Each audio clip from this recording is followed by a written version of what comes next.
اعوذ باللہ من الشیطان الرجیم بسم اللہ الرحمن الرحیم۔ آج ہم لوگوں نے دو صورتیں انشاءاللہ کور کرنی ہیں، سورہ یونس اور سورہ ہود۔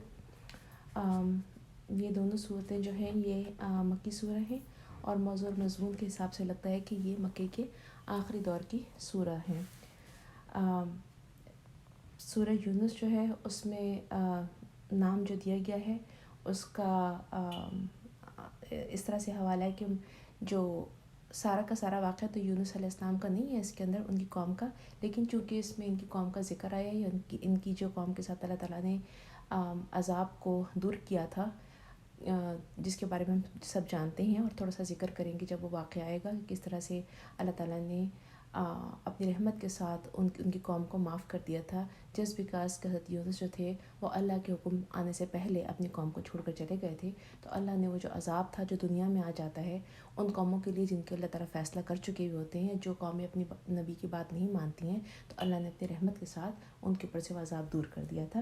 تو چونکہ اس میں ذکر آیا ہے تو اس لیے اس کا نام سورہ یونس رکھا گیا ہے، اور اس کا جو موضوع اور مضمون ہے وہ اس کا بھی اور سورہ ہود کا بھی آج بہت سملر ہے، سیم ہے، جو تین اس کے اندر خاص طور پر ٹاپک ہیں، تقریریں جو کی گئی ہیں اس میں اس کے جو ٹاپک ہیں وہ دعوت ہے، فہمائش اور تنبیہ ہے۔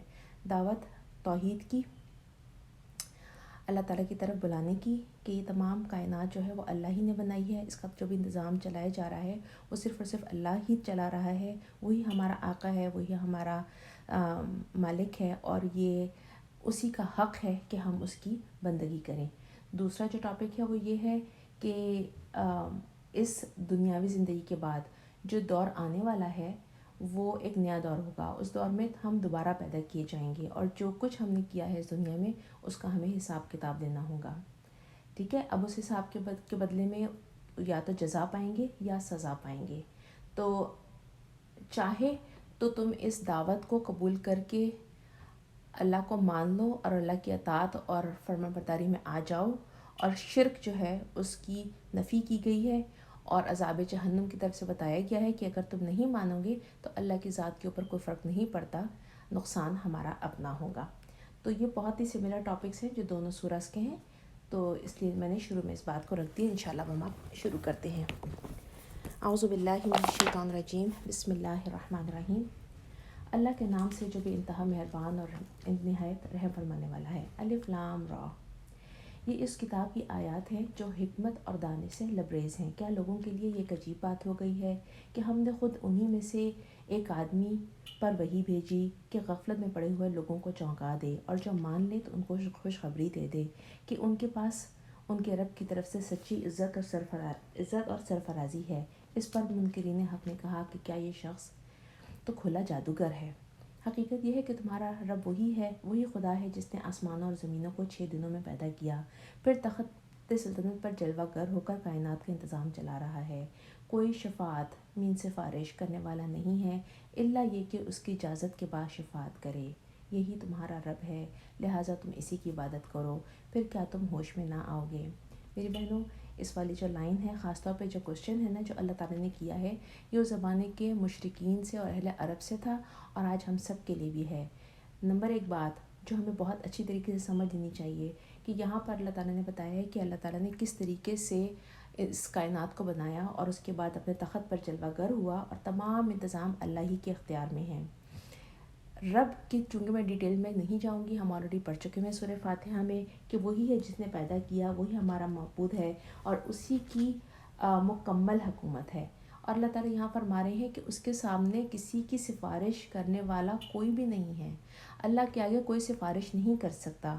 تو یہاں پر جو سوچنے کا کام ہے نا وہ یہ ہے کہ ہم لوگ کی امت مسلمہ جو ہے، خاص طور پر اس میں عیسائیوں میں تو یہ فتنہ بہت زیادہ عظیم ہے کہ انہوں نے نعوذ باللہ مسیح کو اللہ کا بیٹا بنا دیا، اور اس کے بعد کہا کہ وہ تمام ہمارے گناہوں کے لیے اپنی جان دے چکے ہوئے ہیں، اور اب ہم جو کچھ کرتے رہیں ہمارے اوپر کوئی پوچھ گچھ نہیں ہے، ہمارے اوپر کوئی پکڑ نہیں ہے، اس لیے کہ انہوں نے ہماری گناہوں کا ہمارا کفارہ کر دیا اپنی جان دے کر، جو کہ بالکل غلط، ہم سب کہتے ہیں کہ یہ غلط عقیدہ ہے، کوئی اس کو ماننے کو تیار ہی نہیں ہو سکتا کہ ایک انسان جس نے غلط کام کیا ہے، جس نے چوری کی ہے، جس نے کسی کا حق تلف کیا ہے، تو کوئی دوسرا بندہ کیوں کسی کے لیے اپنی جان کا نذرانہ پیش کرے گا. نہ تو ہمارا عقل میں تسلیم کرتی ہے اور نہ ہی ہمارا دل تسلیم کرتا ہے اس بات کو.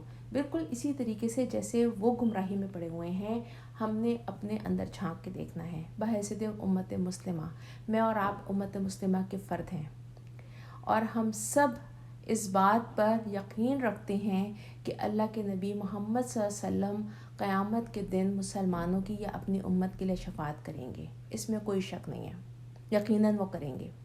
لیکن کیا ہم نے اپنے آپ کو اس شفاعت کا حقدار بھی بنایا ہے کہ نہیں ہے؟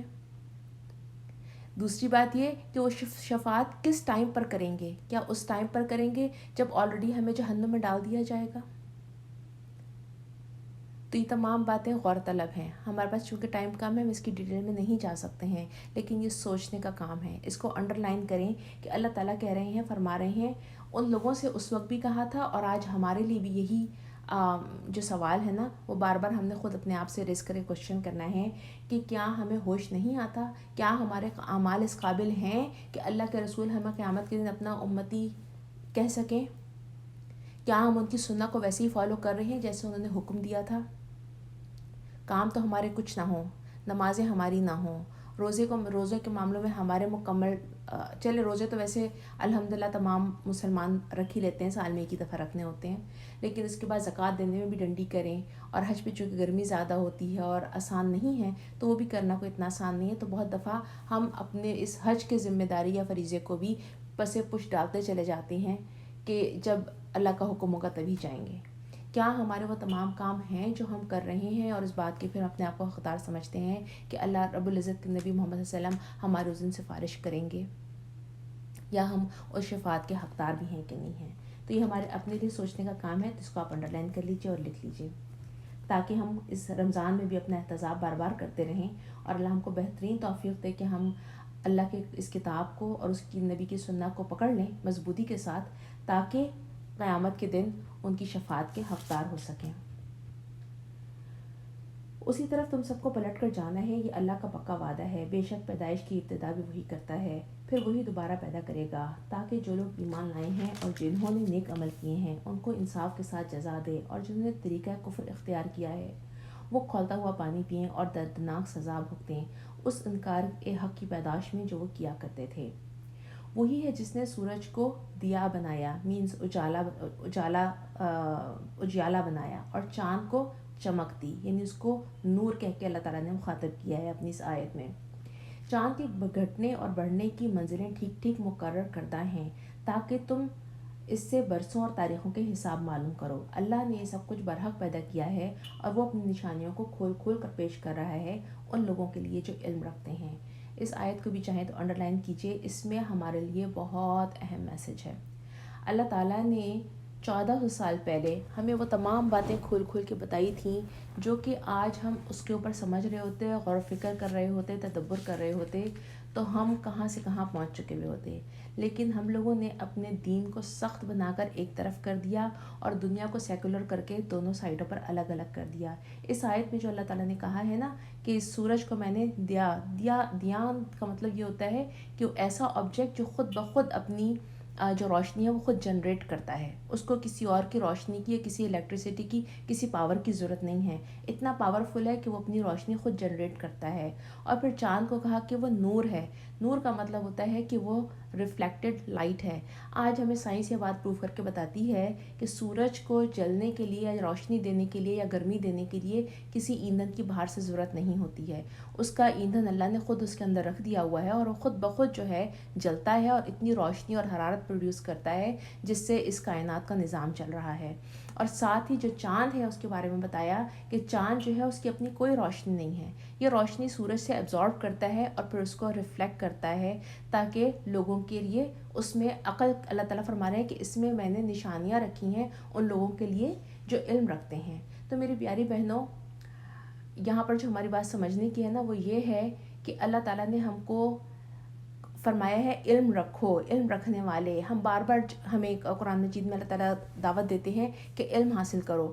علم خالی دین کا علم نہیں ہے بلکہ دنیا کا علم بھی اس کے اندر شامل ہے.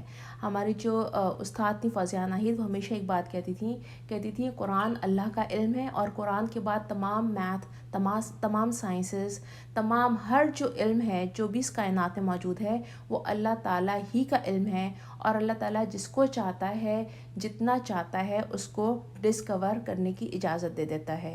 یہ ڈسکوریاں کب ہوتی ہیں؟ جب اللہ کے بندے اللہ کے دیے ہوئے جو عقل ہے اس پر، اور جو اللہ تعالیٰ کی قرآن کی آیتیں ہیں ان کے اوپر غور و فکر کرتے ہیں، تو اللہ تعالیٰ جو دنیاوی علم ہوتا ہے وہ بھی ہمارے سامنے سے اس کے پردے ہٹانا شروع کر دیتے ہیں۔ تو ہم نے جو علم حاصل کرنا ہے وہ دونوں، دنیا کا علم بھی حاصل کرنا ہے اور دین کا بھی علم حاصل کرنا ہے، اور جو لوگ ایسا کر رہے ہیں یقین مانیں انشاءاللہ جیسے کہ اللہ کے نبی صلی اللہ علیہ وسلم نے فرمایا تھا کہ علم جنت کے راستوں کا نشان ہے، وہ جنت کے راستوں پر نکل کھڑے ہوئے ہیں۔ لیکن اگر ایسا نہیں ہے تو ہم نے تب کوشش کرنی ہے کہ آج ہم قرآن سیکھ رہے ہیں تو قرآن کے ساتھ ساتھ اگر ہمیں اپنا تھوڑا سا ہم ٹائم اسپینڈ کر سکیں تو ہم اللہ تعالیٰ کی بنائی ہوئی جو دنیا ہے، کائنات ہے، اس کے اندر غور و فکر کریں اور اس کا بھی جائزہ لیں۔ انفیکٹ اللہ تعالیٰ ہمارے ابھی ان دونوں سورہ میں بار بار ایک ہی بات کی جو ہمیں دعوت دیں گے نا، وہ یہی ہے کہ غور و فکر کرو۔ کہاں غور و فکر کرو؟ آفاق میں، اپنے ارد گرد، اپنے اندر۔ ہم ان تمام چیزوں پر غور و فکر کرتے ہیں تو ہم اللہ سے مزید قریب تر ہوتے چلے جاتے ہیں۔ یقیناً رات اور دن کے الٹ پھیر میں اور ہر اس چیز میں جو اللہ نے زمین اور آسمان میں پیدا کی ہے نشانیاں ہیں ان لوگوں کے لیے جو غلط بینی اور غلط روی سے بچنا چاہتے ہیں۔ حقیقت یہ ہے کہ جو لوگ ہم سے ملنے کی توقع نہیں رکھتے اور دنیا ہی کی زندگی پر راضی اور مطمئن ہو گئے ہیں، اور جو لوگ ہماری نشانیوں سے غافل ہیں، ان کا آخری ٹھکانہ جہنم ہوگا، ان برائیوں کی پاداش میں جن کا اکتساب وہ اس غلط رویے اور غلط طرز عمل کی وجہ سے کیا کرتے تھے۔ یہ کن لوگوں کے بارے میں بات کر رہے ہیں؟ وہ لوگ جو آخرت پر یقین نہیں رکھتے ہیں، یا ایک طرح کا طرز زندگی ہے جس میں انہوں نے دین کو پس پش ڈال کر صرف دنیا ہی کی زندگی میں مگن ہو گئے ہیں اور ایک غفلت کی زندگی گزار رہے ہیں، اور جن کا ٹھکانہ اللہ تعالیٰ فرما رہے ہیں آگ ہے۔ اور یہ بھی حقیقت ہے کہ جو لوگ ایمان لائے، جنہوں نے ان صدقاتوں کو قبول کیا جو اس کتاب میں پیش کی گئی تھیں اور نیک اعمال کرتے رہے، ان کا رب ان کے ایمان کی وجہ سے سیدھی راہ پر چلائے گا۔ نعمتوں بھری جنتوں میں ان کے نیچے نہریں بہتی ہوں گی، وہاں ان کی صدا یہ ہوگی، پاک ہے تو اللہ۔ ان کی دعا یہ ہوگی سلامتی ہو، اور ان کی ہر بات کا خاتمہ اس بات پر ہوگا کہ ساری تعریفیں اللہ رب العالمین کے لیے ہیں۔ کیا بات سمجھ میں آتی ہے اس آیت سے؟ اللہ تعالیٰ فرما رہے ہیں جو لوگ ایمان لائے اور جنہوں نے ان صداقتوں کو قبول کیا، یعنی جو شہادتیں آئیں ان کو قبول کر لیا، تو اس سے کیا ہوتا ہے؟ اس کے اعمال، اور پھر وہ نیک اعمال کرتے ہیں تو ان کی جزا پھر اللہ تعالیٰ کیا دے رہے ہیں؟ جنت دے رہے ہیں۔ تو کیا سمجھ میں آتی ہے کہ ہمارا ایمان لانے کے بعد جب ہم انسان ایمان لے کر آتا ہے تو اس سے کیا ہوتا ہے؟ وہ عمل صالح کرتا ہے، یعنی نماز، روزہ، جو بھی اللہ تعالیٰ کے احکامات ہیں اس پر عمل کرنا شروع کرتا ہے، تو اس سے اس کا ایمان اور بڑھ جاتا ہے۔ پھر جب وہ اور ایمان بڑھتا ہے تو وہ زندگی کے باقی جو تمام پہلو ہیں، یہ تو عبادتیں تھیں نا جو صرف اللہ کے لیے کرنی تھیں، پھر اس کے معاملات بھی اللہ ہی کے رضا کے مطابق ہو جاتے ہیں۔ یعنی ایمان اور عمل صالح ایمان کو مزید بڑھانے کا ذریعہ ہیں، ٹھیک ہے؟ یعنی کہ ایمان اور عمل صالح ساتھ ساتھ جاتے ہیں۔ ایمان ہوگا تو عمل صالح ہوگا، اور عمل صالح جتنا ہوگا اتنا ہی ہمارا ایمان پختہ ہوتا چلے جائے گا۔ دوسری بات کیا فرما رہے اللہ تعالیٰ کہہ رہے ہیں کہ وہ جنتوں میں داخل کریں گے تو ان کی دعا جو ہوگی وہ سلامتی ہوگی، اور ساتھ ہی ان کی ہر بات کا خاتمہ کیا ہوگا کہ ساری تعریف اللہ رب العالمین کے لیے ہے۔ یعنی جنتیوں کا یہ طریقہ ہے کہ ہر مجلس کے اختتام پر وہ اللہ تعالیٰ کی حمد بیان کرتے ہیں اور شکر ادا کرتے ہیں۔ تو مجھے یہ بات سوچ رہی تھی پڑھ کر، مجھے بہت اچھی ایک تو بات یہ لگی کہ ہم سب کو پتہ ہے کہ اللہ کے نبی صلی اللہ علیہ وسلم نے ہم کو ختم مجلس کی دعا سکھائی ہے کہ کوئی بھی مجلس کا اختتام ہو تو آپ وہ دعا پڑھ لیتے ہیں، تو اس دعا کی برکت سے یہ ہوتا ہے کہ جو انوانٹڈ باتیں ہوتی ہیں، جو انوانٹڈ چیزیں جو ہمارے نامہ اعمال میں لکھ دی جاتی ہیں، اس لیے کہ ہم جو کچھ بولتے ہیں، جو کچھ لفظ منہ سے ادا ہوتا نہیں ہے کہ وہ کسی نہ کسی ایک طرف، چاہے تو رائٹ ہینڈ پر چاہے تو لیفٹ ہینڈ کے اعمال نامے میں درج کر دیا جاتا ہے۔ تو ہم جب ختم مجلس کی دعا پڑھ لیتے ہیں تو جو انوانٹڈ باتیں ہوتی ہیں، جن کا یہ بیکار کی باتیں یا ٹریش، وہ خود بخود اللہ تعالیٰ کی رحمت کے ساتھ فرشتے ڈیلیٹ کر دیتے ہیں ان کو. الحمدللہ رب العالمین. تو جنت میں جانے والوں کا یا جو جنتی ہوں گے ان کا طریقہ بھی ہوگا کہ وہ ہر بات میں اللہ تعالیٰ کی حمد بیان کریں گے, اور جو ہماری ختم مجلس کی دعا ہے اس میں بھی ہم اللہ تعالیٰ کی بزرگی اور اس کا شکر ادا کرتے ہیں اور حمدی بیان کرتے ہیں. تو ایک چیز اگر ہم آج تک نہیں کرتے رہے تھے تو عمل کا اصول رکھ لیں کہ آج کے بعد انشاءاللہ تعالیٰ ہم نے کہیں سے بھی بیٹھ کر اٹھنا ہے, کوئی بھی 2 لوگ بیٹھ کر اٹھیں اور بات کریں تو ہم آخر میں ختم مجلس کی دعا ضرور پڑھ لیا کریں, چاہے ہم اپنی کسی بہن سے فون پر ہی بات کر رہے ہوں, لیکن جب اس کو اینڈ کریں تو اللہ کی حمد کے ساتھ اور ختم مجلس کی دعا پڑھ کر. کیونکہ یہ ہماری انشاءاللہ جنت میں بھی ہمارا یہی کلام ہوگا. اور جیسے ہم کہتے ہیں نا کہ ہم نے کہیں پہ بھی جانا ہوتا ہے اس کی ہم پہلے سے تیاری کچھ نہ کچھ کر کے رکھتے ہیں. کسی نئی جگہ جانا ہوتا ہے وہاں کا کلچر سمجھنے کی کوشش کرتے ہیں, وہاں کے لوگوں کے جسٹس کس طرح سے استعمال کرتے ہیں اس کی کوشش کرتے ہیں کہ ہمیں سمجھ میں آ جائیں. تھوڑی بات اگر لینگویج بھی انڈرسٹینڈ کر لیں تو بڑی اچھی بات ہوگی. تو اسی طرح سے اگر ہم نے جنت میں جانے کی نیت کی ہے اور اس کے لیے پھر کوششیں کر رہے ہیں تو اپنے آپ کو جنتیوں کا جو عمل ہے اس کے مطابق زندگی میں بھی ڈھالنا شروع کر دیں.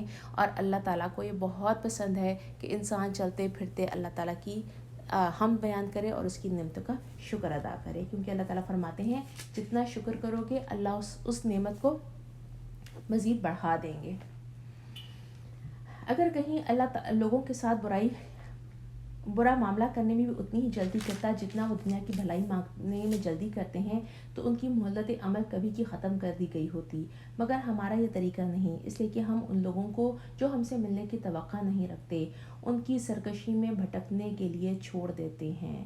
انسان کا حال یہ ہے کہ جب اس پر کوئی سخت وقت آتا ہے تو کھڑے اور بیٹھے اللہ کو پکارتا ہے, کھڑے اور بیٹھے اور لیٹے اللہ کو پکارتا ہے, مگر جب ہم اس کی مصیبت ٹال دیتے ہیں تو ایسا چل نکلتا ہے کہ گویا اس نے کبھی اپنے اس برے وقت میں ہم کو پکارا ہی نہ تھا.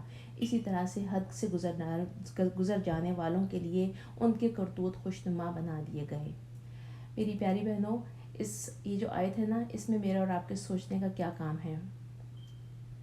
میرا اور آپ کے سوچنے کا کام یہ ہے کہ اللہ تعالیٰ ان لوگوں کو جو صرف مصیبت کے وقت اللہ کو پکارتے ہیں, جو کوئی مشکل آتی ہے تو اللہ کو یاد کرتے ہیں, بیماری آتی ہے تو لیٹتے چلتے پھرتے اور اٹھتے اللہ کو یاد کرتے ہیں, مگر جیسے ہی اللہ ہم سے وہ مصیبت ٹال دیتا ہے وہ لوگ بھول جاتے ہیں کہ جیسے کبھی پکارا ہی نہ تھا, جن کو اللہ تعالیٰ کہہ رہے ہیں کہ وہ حد سے گزر جانے والے ہیں. تو میرے اور آپ کا عمل یہ تو نہیں ہے. کیا ہم صرف مشکل میں تو اللہ کو یاد نہیں کرتے ہیں؟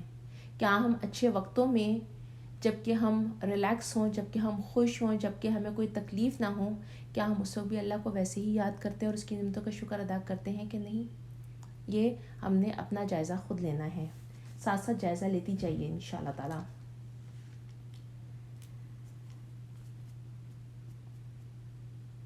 لوگوں تم سے پہلے کی قوموں کو ہم نے ہلاک کر دیا جب انہوں نے ظلم کی روش اختیار کی. دیکھیں اللہ تعالیٰ ہمیں بار بار ایک بات بتا رہے ہیں کہ ظلم کی روش اختیار کی تو پہلی قوموں کو اللہ نے ہلاک کر دیا. یہ جو قومیں اللہ تعالیٰ نے ہلاک کی تھی ان میں سے چند قوموں کے بارے میں ہم پڑھیں گے سورہ فجر میں کہ بہت زیادہ سپر پاور تھی اس زمانے کی, لیکن وہ ظلم کرنے والی تھیں, وہ حد سے گزر جانے والی تھیں. سورہ فجر میں ہم پڑھتے ہیں کہ اللہ تعالیٰ فرماتے ہیں کہ ہم نے ان کی مانند دنیا میں کوئی قوم پیدا نہیں کی تھی, کبھی پیدا کی نہیں کی. تو اگر آئندہ کرنی ہوتی تو کہہ دیتے کہ آئندہ بھی ایسی قوم پیدا کروں گا جو ان سے زیادہ سپر پاور ہوگی, جو ان سے زیادہ ٹیکنالوجی میں اور ہر چیز میں ترقی یافتہ ہوگی. اللہ نے ایسا کوئی ذکر نہیں کیا. اٹ مینس کہ آج ہم سمجھتے ہیں کہ ہم پتہ نہیں کہاں سے کہاں نکل گئے ہیں, یا ہماری طاقت یا ہمارا علم اور یا ہماری جو ٹیکنالوجی ہے سائنس, اور اس میں ہم اتنی ترقی کر چکے ہیں کہ اب ہمارا مقابلے کرنے والا کوئی نہیں. ایسا نہیں ہے. ہم سے پہلے بھی بہت قومیں گزر چکی ہیں جو ہم سے زیادہ ترقی یافتہ تھیں, لیکن اس کے باوجود بھی کیا تھا کہ انہوں نے ظلم کی روش اختیار کی. ظلم کی روش کب اختیار ہوتی ہے؟ اللہ تعالیٰ ہر قوم کو, چاہے وہ نان مسلم ہو, مشرک ہو, لیکن اگر ان کی سوسائٹی میں جسٹس قائم ہو, انصاف کا رویہ قائم ہو, اللہ تعالیٰ ان کو مہلت عمل دیتا رہتا ہے. جس وقت انصاف ختم ہو جاتا ہے اور وہ ہر لحاظ سے ظلم کرنا شروع کر دیتے ہیں اور پھر جو ظلم کی جب روش اختیار کرتے ہیں تو اللہ تعالیٰ پھر ایسی قوموں کو چھوڑتا نہیں ہے بلکہ ان کے اوپر عذاب آ جاتا ہے. اور ان کے رسول ان کے پاس کھلی کھلی نشانیاں لے کر آئے تھے اور انہوں نے ایمان لا کر ہی نہ دیا. اس طرح ہم مجرموں کو ان کے جرائم کا بدلہ دیا کرتے ہیں. اب ان کے بعد ہم نے تم کو زمین میں جگہ دی ہے تاکہ دیکھیں کہ تم کیسے عمل کرتے ہو. اس لائن کو بھی انڈر لائن کیجیے. میری بہنوں، میرے اور آپ کے لیے اس زمانے میں اہل عرب سے مخاطب تھے یہ قرآن، اور آج مجھ سے اور آپ سے ہے. اللہ تعالیٰ خاص طور پہ اس وقت ہم لوگ میجورٹی آف چونکہ ہم اس وقت امریکہ میں بیٹھے ہوئے ہیں، کبھی سوچیے گا اور غور کیجیے گا کہ مجھے اور آپ کو اللہ تعالیٰ انڈیا، پاکستان، بنگلہ دیش یا دنیا کے مختلف کنٹریز سے، اسپیشلی وہ لوگ جو تھرڈ ورلڈ کنٹری سے یہاں آ کر آباد ہوئے ہیں، مجھے اور آپ کو اللہ تعالیٰ یہاں کیوں لے کر آئے ہیں؟ کیا کبھی سوچا ہے؟ نہیں سوچا ہے تو سوچیے اور غور کیجیے. کیونکہ اللہ تعالیٰ کے پاس کوئی کام عبث نہیں ہوتا، کوئی کام بے مقصد نہیں ہوتا، ہر کام کے پیچھے کوئی مقصد ہوتا ہے. تو اپنے یہاں آنے کا مقصد تلاش کیجیے اور اس کے مطابق اگر ہم کام نہیں کر رہے ہیں تو جیسے اللہ تعالیٰ نے ہم سے پہلے قومیں تبدیل کی تھی نا، تو ہماری جگہ بھی اللہ تعالیٰ دوسری قوم لے کر آ جائے گا جو اللہ تعالیٰ کا وہ کام کریں گی جو اللہ ہم سے چاہتے ہیں، اور اگر ہم نے نہ کیا تو پھر اللہ تعالیٰ اس قوم سے کروائیں گے. جب انہیں ہماری صاف صاف باتیں سنائی جاتی ہیں تو وہ لوگ جو ہم سے ملنے کی توقع نہیں رکھتے کہتے ہیں کہ اس کی بجائے کوئی اور قرآن لاؤ یا اس میں کچھ ترمیم کرو. اے نبی، ان سے کہو یہ میرا کام نہیں کہ اپنی طرف سے اس میں کوئی تغیر و تبدل کر سکوں. میں تو بس اس وحی کا پیروکار ہوں جو میرے پاس بھیجی جاتی ہے. اگر میں اپنے رب کی نافرمانی کروں تو مجھے ایک اور بڑے ہولناک دن کے عذاب کا ڈر ہے. اور کہو کہ اگر اللہ کی مشیت یہی ہوتی تو میں یہ قرآن تمہیں کبھی نہ سناتا اور نہ اللہ تمہیں اس بات کی خبر تک نہ دیتا. آخر اس سے پہلے ایک عمر میں تمہارے درمیان گزار چکا ہوں. کیا تم عقل سے کام نہیں لیتے؟ پھر ان سے بڑھ کر ظالم کون ہوگا جو ایک جھوٹی بات گھڑ کر اللہ کی طرف منسوب کرے یا اللہ کی واقعی آیات کو جھوٹا قرار دے. یقیناً مجرم کبھی فلاح نہیں پا سکتے. یہ لوگ ان کے اللہ کے سوا ان کی پرستش کر رہے ہیں جو نہ ان کو نقصان پہنچا سکتے ہیں نہ ہی نفع، اور کہتے ہیں کہ یہ ہمارے پاس اللہ کے سفارشی ہیں. یہ کن کی بات اس وقت ذکر ہو رہا ہے؟ یہ اہل عرب کی مشرکوں کی جو ہے ان کے بارے میں اللہ تعالیٰ مخاطب ہیں کہ اہل عرب جو تھے نا، وہ مشرکین کو جو اپنے اہل عرب و مشرکین جو بت تھے اپنے، ان کو یہ نہیں کہتے تھے کہ یہ کریٹر ہے، یہ اللہ ہے. وہ اللہ کو تو مانتے تھے لیکن ساتھ میں وہ کہتے تھے کہ یہ نعوذ باللہ اللہ کی بیٹیاں ہیں اور یہ اللہ تعالیٰ کے پاس ہماری سفارش کراتے ہیں. اسی طرح سے آج ہم دیکھتے ہیں کہ بہت ساری قومیں ہیں جن کے پاس یہ والا عقیدہ موجود ہے کہ یہ اللہ تعالیٰ کے پاس ہمارے سفارشی ہیں. اگر ہم نے یعنی کوئی بھی بات ہے تو اس میں جن کو وہ اس میں سے ہندو ہیں وہ بھی اپنے بہت سارے خداؤں کی یا جو بھگوانوں کی کرتے ہیں، پوجا پاٹ کرتے ہیں، تو ان کا بھی نظریہ یہ ہے کہ جو کریٹر ہے وہ ایک بڑا بھگوان ہے، لیکن باقی جتنے بھی یہ جو ان کے بت ہیں وہ سارے کے سارے ان کے ہیلپر ہیں یا ہماری سفارش کرانے والے ہیں اس بھگوان کے آگے. اسی طرح سے ہم جب کرسچنس کے اس میں دیکھتے ہیں تو ان میں بھی یہ لوگ جو ان کا جو پریسٹ ہوتا ہے، اسپیشلی جو کیتھولک ہے، ان کے لیے تو پوپ جو ہے وہ ان کا دنیا میں چلتا پھرتا اس وقت کا موجودہ سمجھے کہ نبی موجود ہوتا ہے. اور ان جو باقی جو لیفٹ اوور جو ہم کرسچن ہیں زیادہ تر، ان کا بھی عقیدہ یہ ہے کہ جو ہمارے پریسٹ ہیں، جو ہمارے چرچ کے کہ جس کو وہ اپنے آپ کو فادر کہلواتے ہیں، یہ اللہ تعالیٰ کے پاس ہمارے سفارشی ہیں. تو ہمیں جو بھی بات کرنی ہے ڈائریکٹ اللہ سے کمیونیکیشن کرنے کے بجائے وہ ڈائریکٹلی مطلب ان کے تھرو اللہ تعالیٰ سے باتیں کرنے کی یا اپنی معافیاں کروانے کی یا اپنی کوئی بھی سفارش ان کے تھرو کروانا چاہ رہے ہیں. تو یہ جواب اللہ تعالیٰ کے نبی کے تھرو اس وقت کے لوگوں کے لیے بھی دیا گیا تھا، اور آج ہماری اس دنیا میں بھی جتنے لوگ ہیں ان کے لیے یہی جواب ہے کہ اے نبی سے کہہ دو، کیا تم اللہ کو اس بات کی خبر دیتے ہو جسے وہ نہ آسمانوں میں جانتا ہے اور نہ زمینوں میں، یعنی کہ جو کچھ تم لوگ باتیں کر رہے ہو پاک ہے اللہ اور بالا تر ہے اس شرک سے جو یہ کرتے ہیں. یعنی اللہ تعالیٰ کے پاس اللہ نے اس سورہ کے شروع میں ہی کہہ دیا کہ اللہ کے پاس کوئی سفارش کرنے والا نہیں ہے جو سفارش کر سکے الا یہ کہ اللہ اس کو اجازت دے دے.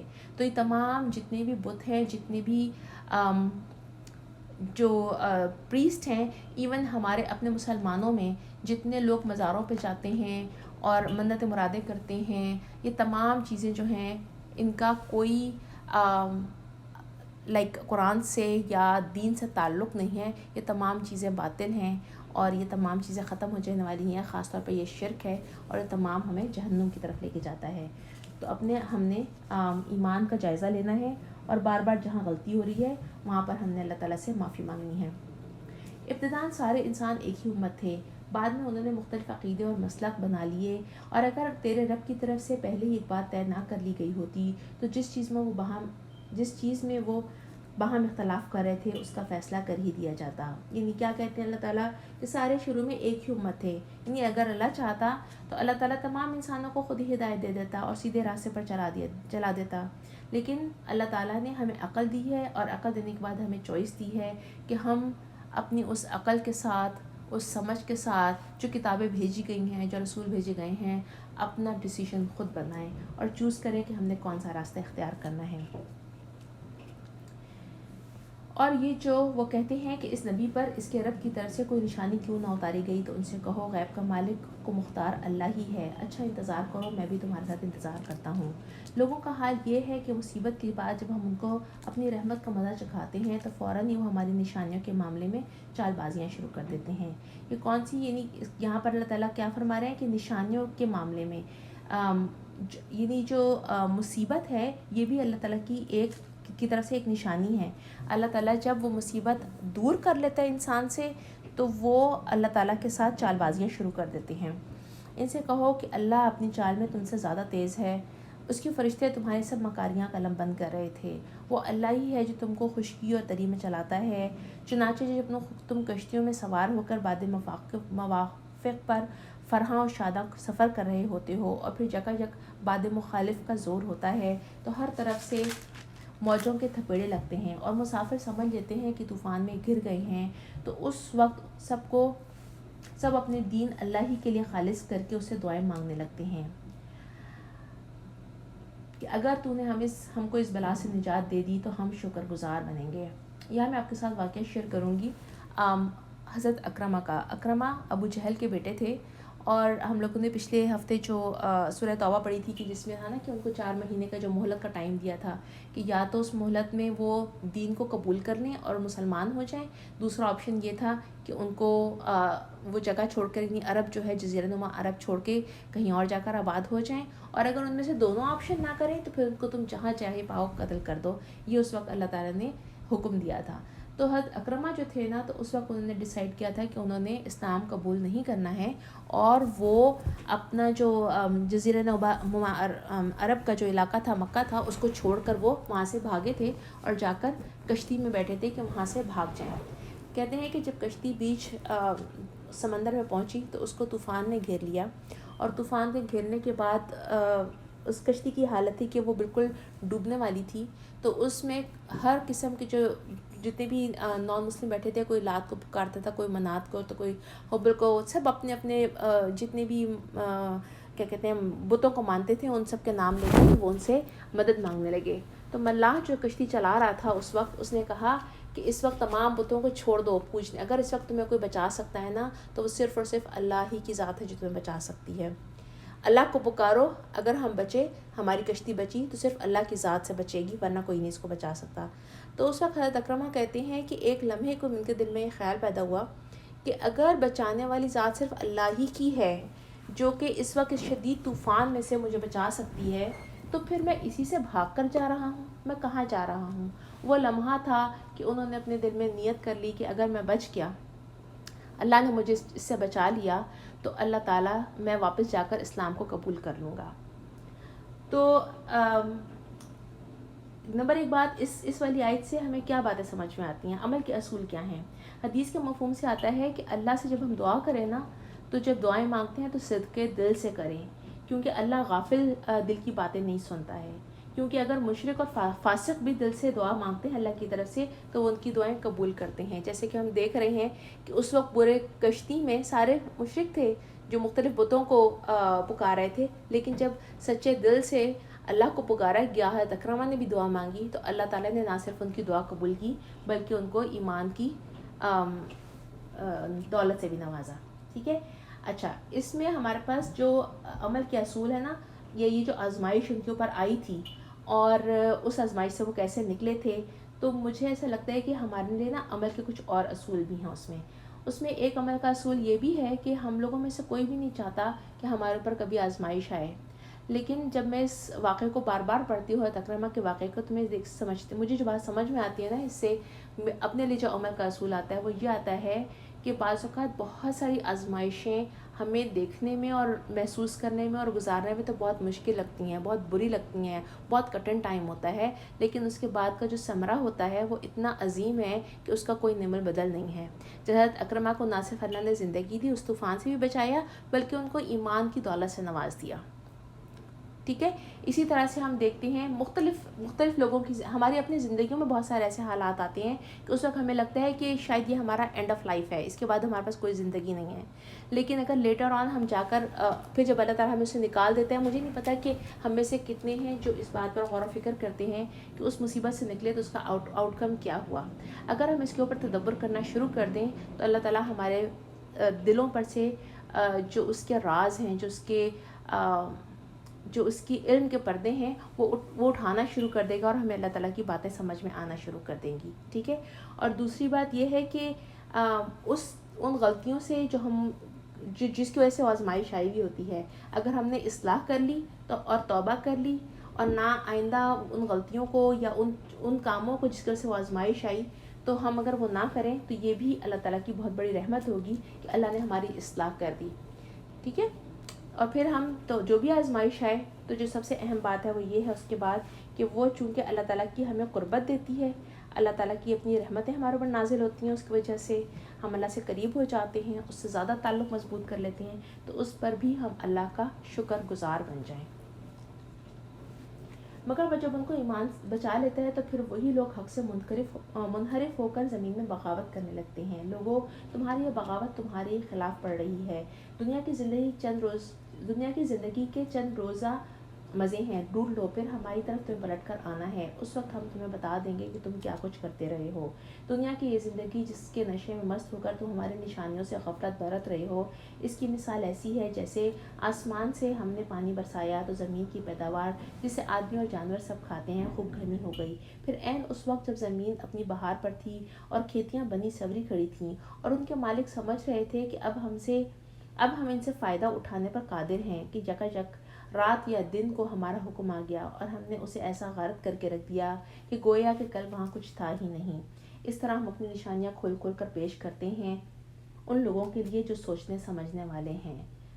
میری بہنوں، ان دونوں صورتوں میں اللہ تعالیٰ ہمیں بار بار دعوت دے رہے ہیں، سوچنا سمجھنا، غور و فکر کرنا۔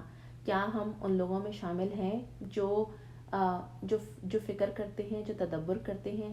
اپنے لیے بار بار لکھ لیجئے کہیں پر، اور آج کی ہمارا جو درہ قرآن ہے اس میں انشاءاللہ تعالیٰ جو ہم نے عمل کا اصول لے کے اٹھنا ہے نا، وہ نمبر 1 شکر کے ساتھ، نمبر 2 اللہ کی حمد بیان کرنے کے ساتھ، تیسری بات بار بار فکر اور غور و فکر کرنا ہے۔ ہدایت اس کے اختیار میں ہے، کس کے؟ اللہ رب العزت کے، جس کو وہ چاہتا ہے سیدھا راستہ دکھاتا ہے۔ نہیں، میں درمیان سے یہاں سے شروع کرنا، بسم اللہ الرحمن الرحیم۔ تم اس ناپائیدار زندگی کے فریب میں مبتلا ہو رہے ہو اور اللہ تمہیں دارالسلام کی طرف دعوت دے رہا ہے۔ دارالسلام کیا ہے؟ دارالسلام کہتے ہیں سلامتی کا گھر۔ سلامتی کا گھر کیا ہے؟ جنت۔ یعنی اللہ تعالیٰ تمہیں دنیا میں ایسی زندگی کو بسر کرنے کی طرف بلا رہا ہے، اس طرح کی دعوت دے رہا ہے جو کہ آخرت کی زندگی میں تم کو دارالسلام کا حقدار بنا دیں۔ ہدایت اسی کے اختیار میں ہے، جس کو وہ چاہتا ہے سیدھا راستہ دیتا ہے، اور جن لوگوں نے بھلائی کا طریقہ اختیار کیا ہے ان کے لیے بھلائی ہے اور مزید فضل۔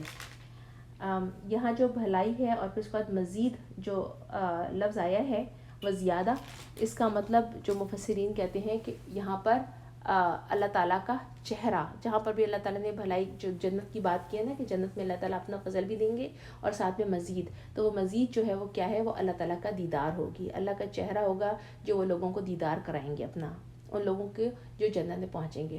میں ایک چھوٹا سا واقعہ شیئر کرتی ہوں، مجھے یہ بات بہت اچھی لگی تھی اس لیے شیئر کر رہی ہوں۔ میں ایک دفعہ کہیں بیٹھی ہوئی تھی کسی ویٹنگ ایریا میں، تو وہاں پر ہماری ایک مسلمان بہن آ کر بیٹھیں، تو ان کو آئی تھنک وہ عربی میں ان کو پڑھنا آتا تھا، ان کو انگلش نہیں آ رہی تھی، اور ان کے پاس لمبا فارم تھا جو ان سے فل اپ نہیں ہو رہا تھا۔ تو میں نے تھوڑی دیر دیکھا کہ وہ تھوڑی ہیزیٹنٹ بھی ہیں، کبھی ادھر دیکھتی ہیں کبھی ادھر دیکھتی ہیں. جو بھی ان کے ساتھ تھا وہ چھوڑ کے چلا گیا تھا اور ان کا فارم فل اپ نہیں ہو پا رہا تھا. میں ان کے پاس اٹھ کے آئی اور میں نے کہا کہ آپ کو ہیلپ چاہیے ہے؟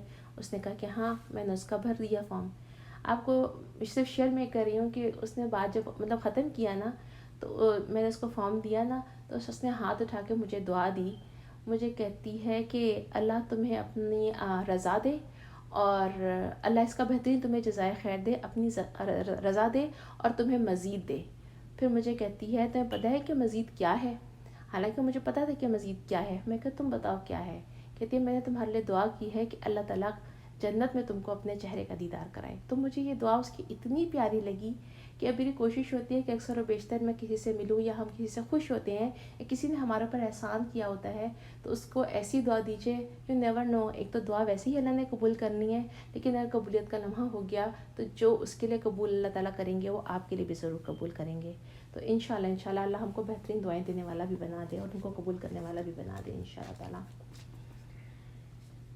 ان کے چہروں پر روسیائی اور ذلت نہ چھائے گی، وہ جنت کے مستحق ہیں، وہ جہاں وہ ہمیشہ رہیں گے. جن لوگوں نے برائیاں کمائی ہیں ان کی برائی جیسی ہے ویسا ہی وہ بدلہ پائیں گے. ذلت ان پر مسلط ہوگی، کوئی اللہ سے ان کو بچانے والا نہ ہوگا. ان کے چہروں پر ایسی تاریکی چھائی ہوگی جیسے رات کے سیاہ پردے ان پر پڑے ہیں، اور وہ دوزخ کے مستحق ہیں، وہ جہاں ہمیشہ رہیں گے.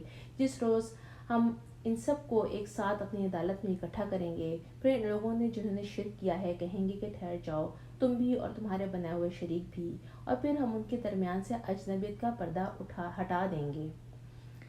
یعنی کہ جو ان کے معبود تھے وہ بھی ان کو دیکھ لیں گے اور یہ بھی اپنے معبودوں کو دیکھیں گے، اور ان کے شریک کہیں گے کہ تم ہماری عبادت تو نہیں کرتے تھے اور ہمارے اور تمہارے درمیان اللہ کی گواہی کافی ہے، اور اگر تم ہماری عبادت کرتے بھی تھے تو ہم تمہاری اس عبادت سے بالکل بے خبر تھے.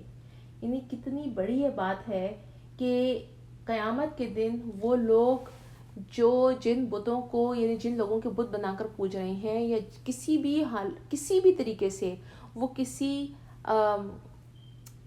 اللہ کو چھوڑ کر کسی کو بھی پکار رہے ہیں، قیامت کے دن وہ ان سے بالکل لا تعلق ہو جائیں گے اور کہیں گے ہمیں تو علم ہی نہیں تھا کہ تو ہماری عبادت کرتے تھے.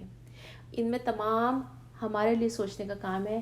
ان میں جو کہ خاص طور پہ جو کہ اگر آج بھی اللہ نہ کرے کسی کی بھی خاندان میں گھر میں اگر آج بھی مزاروں پر جانا یا چڑھاوے چڑھانا یا ان سے منتیں مانگنا شامل ہے تو قیامت کے دن وہ تمام بزرگ جو جا چکے اس دنیا سے وہ انکار کر دیں گے کہ ہم تو جانتے ہی نہیں تھے، ہمیں تو پتہ ہی نہیں تھا تم کیا کر رہے تھے ہمارے پیچھے، اور نہ ہی ہم نے تم سے کہا تھا کہ تم سب کچھ کرو. تو اللہ تعالیٰ ہم سب کو ان تمام شرک مشرکانہ اعمال سے بچا لے. آمین ثم آمین. کہیں پر بھی اگر ہماری زندگی میں کسی بھی لیول کے موجود ہیں تو بسم اللہ الرحمن الرحیم. اس وقت ہر شخص اپنے کیے کا مزہ چکھ لے گا اور سب اپنے حقیقی مالک کی طرف پھیر دیے جائیں گے، اور وہ سارے جھوٹ جو انہوں نے گھر رکھے تھے گم ہو جائیں گے. ان سے پوچھو کون تم کو آسمان اور زمین سے رزق دیتا ہے، اور یہ سماعت اور بینائی کی قوتیں کس کے اختیار میں ہیں؟ کون بے جان سے جاندار کو اور جاندار سے بے جان کو نکالتا ہے؟ کون اس نظام عالم کی تدبیر کرتا ہے؟ وہ ضرور کہیں گے اللہ. پھر کہو پھر تم اس حقیقت کے خلاف چلنے سے پرہیز نہیں کرتے؟ تبھی تو یہی اللہ تمہارا حقیقی رب ہے. پھر حق کے بعد گمراہی کے سوا اور کیا باقی رہ جاتا ہے؟ آخر تم کدھر پھرائے جا رہے ہو؟ اے نبی محمد صلی اللہ علیہ وسلم، دیکھو اس طرح کی نافرمانی اختیار کرنے والوں پر تمہارے رب کی بات صادق آ گئی ہے کہ وہ مان کر نہ دیں گے. ان سے پوچھو کہ تمہارے ٹھہرائے ہوئے شریکوں میں سے کوئی ہے جو تخلیق کی ابتدا کرتا ہو پھر اس کا اعادہ کرتا ہو، اعادہ بھی کرے؟ کہو وہ صرف اللہ ہی ہے جو تخلیق کی ابتدا کرتا ہے پھر اس کا اعادہ بھی، اور پھر تم کس طرف الٹی راہ پر چلائے جا رہے ہو. آج بھی بلکہ اسپیشلی میں بہت مزے کی بات شیئر کرتی ہوں. کل میرے پاس ایک پیشنٹ آیا تھا تو بیچارہ بزرگ تھا، اللہ تعالیٰ اس کو بہترین ایمان کی دولت سے نوازے. تو کرونا سے کافی زیادہ ڈرا ہوا تھا اور کافی بولے جا رہا تھا. بیچارہ بزرگ بھی تھا، بولے جا رہا ہے اپنی ہر بات کر رہا ہے. کہتا ہے کہ میں بلیو تو نہیں کرتا ہوں، لیکن ڈاکٹر فاؤچی نے کہا ہے کہ ایون میں نے شاٹ لگوا بھی لیا تو مجھے ماسک پہن کے رکھنا چاہیے، اس لیے کہ لمبی کہانی ڈاڈا چل رہا تھا اس کی۔ جب وہ اپنی بات کر کے خاموش ہوا تو مجھ سے پوچھتا ہے کہ تمہارا اس کے بارے میں کیا خیال ہے؟ میں نے انہی کرونا وائرس اور باقی تمام چیزوں کی میں کہا دیکھو بات سنو، میرا صرف ایک ہی وہ ہے، میرا ایمان ہے۔ میں کہ جیسے تمہارے پاس بک ہے نا بائبل، اس طرح سے میرے پاس بک ہے قرآن، اس قرآن میں لکھا ہے کہ کوئی مرتا نہیں ہے اس سے پہلے جب تک اس کا ٹائم نہ آ جائے۔ تو ہمیں احتیاط ضرور کرنی چاہیے، لیکن اس کے ساتھ ہمیں خوف نہیں طاری کرو، تو تم اپنے اوپر خوف طاری مت کرو، اس لیے کہ جس دن تمہارا ٹائم آ جائے گا اس تم نے جانا ہی ہے، تمہیں کوئی روک نہیں سکتا۔ اور جو نہیں آیا ہے، تو تم نے بھی تھوڑی دیر پہلے مجھے اپنی سٹوری سنائی تھی، اس کی سٹوری میں یہ بھی شامل تھا کہ اس کو کچھ عرصے پہلے کینسر ہوا تھا اور اب وہ کینسر فری ہے۔ تو میں نے کہا دیکھو ٹائم نہیں آیا تھا تو کینسر بھی نے بھی تمہیں جو ہے وہ کچھ نہیں کہا، تم بچ گئے۔ تو یہ تمام چیزیں جو ہمارے پاس ہوتی ہیں نا، یہ تمام چیزیں ہمیں صرف اور صرف ہم بلیم کرتے ہیں مرنے کے لیے، حالانکہ مرنے کی جو بات ہے نا وہ یہ ہے کہ تمہاری کتابوں میں بھی یہی بات لکھا ہے جو ہماری میں، کہ اسی رب نے پیدا کی تھی، ایک ہی گاڈ ہے جس نے پیدا کیا ہے، وہی مارے گا اور وہی ہمیں دوبارہ اٹھائے گا۔ اور ساتھ ہی دوسری بات یہ کہ ایک ٹائم لکھا تھا جس پہ ہم پیدا ہوئے ہیں اور ایک ٹائم لکھا ہے جس پہ ہم مر جائیں گے۔ We just need to remember کہ ہم امورٹل نہیں ہیں، ہم نے بہرحال اس دنیا سے چلے جانا ہے۔ ہم اپنی طرف سے دی بیسٹ کوشش کریں بچنے کے لیے، لیکن پھر توکل بھی کوئی چیز ہوتی ہے، اللہ کے ساتھ ٹرسٹ کرو نا، اس کے اوپر بھی جاؤ۔ تو بیچارہ چپ چاپ سے باتیں سنتا رہا، اور میں نے کہا اور ساتھ ہی ایک بات یاد رکھنا، کیونکہ اس کی باتوں میں کچھ چیزیں ایسی آ گئی تھیں کہ وہ جیسے ڈارون اور اس کی جو تھیری تھی اس سے کافی زیادہ امپریس تھا۔ تو میں نے کہا یہ ڈارون اور یہ تمام تھیریاں جو ہیں وہ انسان کو جیسے اس پر کرنے کے لیے آئی ہیں، آپ کو اپنے دین سے، آپ کے حق سے ہٹانے کے لیے آئی ہیں۔ تو اگر ہم غور کریں، تم بتاؤ کہ اگر تم ڈارون کی تھیوری کے اوپر ایمان رکھتے ہو کہ ڈارون نے جو بات کہی تھی ٹھیک تھی، تو یہ بندر جو ہے وہ انسان بننا کیوں بند ہو گئے ہیں؟ بندر ہی کیوں رہ گئے ہیں؟ باقیوں کو بھی تو بن جانا چاہیے تھا نا، خالی ہم ہی کیوں انسان بنے، باقی وہ کیوں وہیں پہ رہ گئے؟ تو چپ کر کے بیٹھ گیا، کہتا ہے ہاں بات تو ٹھیک ہے۔ میں نے کہا اور اس کے بعد یہ بھی بتاؤ کہ ڈارون کہتا تھا کہ اڈیپٹیشن کے ساتھ ساری چیزیں چلتی ہیں، چھپکلیاں جو تھیں ان کے پاس لانگ ٹائم اگو کوئی پاؤں نہیں تھے، تو آج جو ہیں چونکہ ان کو ضرورت پڑ گئی تو وہ ان کے پاؤں نکل آئے اور پاؤں مطلب چلنا شروع ہو گئیں، تو ہر چیز اڈیپٹیشن کے ساتھ چل رہی ہے۔ تو جتنے لوگ جو ہیں ان کی کسی بھی بیماری کی وجہ سے، کسی ایکسیڈنٹ کی وجہ سے ہاتھ پاؤں ٹانگیں جو ہیں وہ کٹ جاتی ہیں یا کاٹ دی جاتی ہیں، تو وہ دوبارہ ریگرو کیوں نہیں ہو جاتی؟ میں نے کہا یہ تمام جتنے بھی نظریات ہیں نا، یہ سب ہم کو اللہ کی کتاب سے اور اس کے راستے سے ہٹانے کے لیے ہیں۔ اگر تم سمجھو تو اپنی کتاب کو اچھے طریقے سے پڑھو اور گاڈ سے گائیڈنس مانگو، ہمیں گائیڈنس بھی دے گا، اور just trust in God, do your best, کیونکہ کوئی بیماری ہمیں موت کی طرف نہیں لے کے جا سکتی۔ تو بات ساری یہ ہے کہ اگر آج بھی ہم کسی سے بات کریں نا، تو بات کا جو آخری جو کنکلوژن ہوتا ہے نا، کہ چاہے وہ کتنا ہی انسان جو اپنے دین سے دور بھی ہوگا نا، کنکلوژن اس کا یہی ہوتا ہے کہ ہاں کوئی ایک ایسی ذات ہے، کوئی ایسی ہستی ہے جس نے پیدا کیا ہے، اور پیدا کرنے کے بعد وہ اس تمام نظام کو چلا رہی ہے، اور اگر اس کے بعد بھی ہم نہ سمجھیں تو ہم خود بہت گمراہی کی طرف نکل جائیں گے۔ اللہ ہم کو بہترین راہ راست پر چلائے، ہمیں بھی اور ہماری نسلوں کو بھی انشاءاللہ، آمین۔ ان سے پوچھو کہ تمہارے ٹھہرائے ہوئے شریکوں میں سے کوئی ایسا بھی ہے جو حق کی طرف رہنمائی کرتا ہو؟ کہو وہ صرف اللہ ہی ہے جو حق کی طرف رہنمائی کرتا ہے۔ پھر بھلا بتاؤ جو حق کی طرف رہنمائی کرتا ہے وہ اس کا زیادہ مستحق ہے کہ اس کی پیروی کی جائے، یا وہ جو راہ نہیں پاتا الا یہ کہ اس کی رہنمائی کی جائے؟ آخر تمہیں کیا ہو گیا ہے؟ کیسے الٹے الٹے فیصلے کرتے ہو؟ حقیقت یہ ہے کہ ان میں سے اکثر محض قیاس و گمان کے پیچھے چلے جا رہے ہیں، حالانکہ گمان حق کی ضرورت کو کچھ پورا نہیں کرتے۔ گمان کیا ہے؟ گمان یہ تمام ہر قسم کی تھیوریز ہیں، انکلوڈنگ ڈارون کی تھیوری، انکلوڈنگ اس بات کا نظریہ جو کہ ہندوؤں کا ہے، اس بات کا نظریہ کہ ہم نے مرنے کے بعد دوبارہ اٹھائے نہیں جانا، اس بات کا نظریہ کہ انسان ایک لائف مرتا ہے تو دوبارہ اگر اچھے نیک کام کرتا ہے تو وہ کسی اور حلیے میں، کسی اور کے جسم میں دوبارہ اس دنیا میں پیدا کیا جاتا ہے۔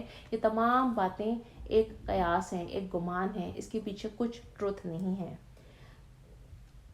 تو اگر ہم بھی ان کے پیچھے جا رہے ہیں تو اس کا مطلب یہ ہے کہ ہم بھی راہ راست سے بھٹک گئے ہیں، اور جو کچھ ایسا کرتا ہے وہ اللہ تعالیٰ اس کو خوب جانتا ہے، اور یہ قرآن وہ چیز نہیں جو اللہ کی وحی اور تعلیم کے بغیر تصنیف کیا جائے، بلکہ یہ جو کچھ پہلے آ چکا ہے اس کی تصدیق الکتاب کی تفصیل ہے، اور اس میں کوئی شک نہیں یہ فرما روائے کائنات کی طرف سے ہے۔ یہ لوگ کہتے ہیں کہ پیغمبر نے اسے خود تصنیف کیا ہے؟ کہو اگر تم اس الزام میں سچے ہو تو ایک اس جیسی صورت ہی کی تصنیف کر لاؤ۔ یہ جو دعوت ہے نا، یہ اللہ تعالیٰ نے بہت جگہ پر دی ہے قرآن میں، کہ اس جیسی ایک آیت ہی بنا کر لے آؤ، اس جیسی کوئی بھی صورت جو ہے اس کی تصنیف کر کے لے کر آؤ۔ کچھ عرصے پہلے میں ایک کانفرنس ہم لوگ اٹینڈ کر رہے تھے، تو وہاں پر ایک ایجپشین ڈاکٹر تھا، اور اس نے بتایا کہ اس کے ایک اور ساتھی تھا جو ایجپشین تھا اور ایتھیسٹ تھا، تو وہ قرآن کے اوپر یقین نہیں کرتا تھا، اللہ کو مانتا نہیں تھا۔ تو سمہاؤ جب ان کی تھوڑی سی بات چیت ہوئی تو انہوں نے کہا کہ چلو ٹھیک ہے، ایک ورڈ ہے جہنم، قرآن میں آتا ہے، دونوں ہی عربی تھے، تو انہوں نے کہا جہنم ایک لفظ آتا ہے، تو اس کے بارے میں ہم نا تم جتنے بھی ورڈ جمع کر کے لا سکتے ہو اس کو ڈسکرائب کرنے کے لیے نا وہ لے کر آنا، تو پھر ہم دیکھیں گے کہ قرآن اس کے بارے میں کیا کہتا ہے۔ تو کہتا ہے اس نے بڑا غور کیا، اپنے باقی جو جتنے بھی تھے ساتھی سے ان کے ساتھ مل کر وہ غور و فکر کر کے 22 جو تھے وہ سینٹینسز جہنم کی ڈسکرپشن کے لیے لکھ کر لے کر آیا، اور کہتا ہے کہ جب اس نے 22 لا کر میرے سامنے رکھے تو کہتا ہے کہ میں نے کہا چلو اب میں صرف قرآن سے صرف تمہیں ایک ہی بتاؤں گا جو پہلے سامنے آ جاتا ہے نا، تم دیکھنا کہ ان 22 میں سے اگر وہ کہیں پہ بھی فٹ ہوتا ہے تو پھر تمہارا ڈیسیشن ہوگا کہ کیا یہ واقعی انسان کی لکھی ہوئی کتاب ہے یا اس رب کی لکھی ہوئی کتاب ہے جس نے انسان کو پیدا کیا۔ تو کہتے ہیں کہ اس کے بعد میں نے جب قرآن کھولا تو سورہ قاف کی آیت نکلی، اور اس قاف کی آیت نمبر 30 ہے، کہ جس کے بعد جس میں آتا ہے نا کہ جس دن ہم جہنم سے پوچھیں گے کہ کیا تو بھر گئی، تو وہ کہے گی کہ کیا کچھ اور ہے، یعنی یا تو یہ ہے کہ کتنا کچھ اور ہے وہ بھی سب ڈالو، یا یہ کہ لائک اس کے اندر اتنی گنجائش ہے آدمیوں کی کہ وہ مزید اس کے لیے مانگ رہی ہے کہ جو کچھ بھی ہے وہ اس کے اندر لا کے ڈالو۔ تو کہتے ہیں کہ جیسے ہی میں نے یہ آیت پڑھی تو دونوں ایجپشین تھے، ظاہر بات ہے عربی ان دونوں کو اچھی طرح سے آتی تھی، کہتے ہیں کہ اس کے ہاتھ سے قلم چھوٹ گیا، اور وہ ٹائم تھا کہ وہ کہتا ہے کہ یہ کتاب اللہ کے سوا، ایک ایسی ہستی کے سوا کوئی نہیں کر سکتا، میں نے جتنی بھی ریسرچ کی ہے تو میں 22 جو میں جملے لے کر آیا ہوں وہ کچھ بھی نہیں ہے، صرف ایک اس آیت کے پیچھے۔ تو اس وقت وہ اللہ تعالیٰ کے اوپر ایمان لے آیا اور اس نے کلمہ حق پڑھ لیا الحمدللہ۔ تو یہ چیلنج جو ہے یہ اللہ تعالیٰ نے مختلف جگہ پہ دیا قرآن مجید میں، اور اس چیلنج کا مقصد اصل میں یہ ہے کہ جو بھی انسان غور و فکر کرے گا، جو بھی انسان وہاں تک پہنچنے کی کوشش کرے گا اور اللہ سے دعا کرے گا کہ اللہ اس کے لیے راستے کھولے، تو اللہ تعالیٰ اس کو ضرور دین کی طرف رہنمائی کر دیں گے۔ اور یہ خدا کو چھوڑ کر جس کو بلا سکتے ہو مدد کے لیے بلا لو۔ اصل یہ ہے کہ جو چیز ان کے علم کی گرفت میں آئی ہی نہیں اور جس کی تعویل بھی ان کے سامنے نہیں آئی، اس کو انہوں نے جھٹلا دیا۔ اسی طرح تو اس سے پہلے کے لوگ جھٹلا چکے ہیں، پھر دیکھ لو ان ظالموں کو کیا انجام ہوا۔ ان میں سے کچھ لوگ ایمان لائیں گے اور کچھ نہیں لائیں گے، اور پھر تیرا رب مفسدوں کو خوب جانتا ہے۔